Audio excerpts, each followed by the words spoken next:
There's a calm that settles over you the moment your hands touch the soil. A quiet recognition, a kind of remembering.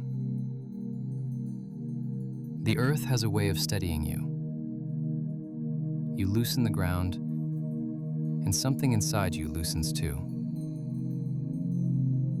You clear a space for a seed, and suddenly there's space in your heart, in your mind, again. Gardens don't rush. They don't demand.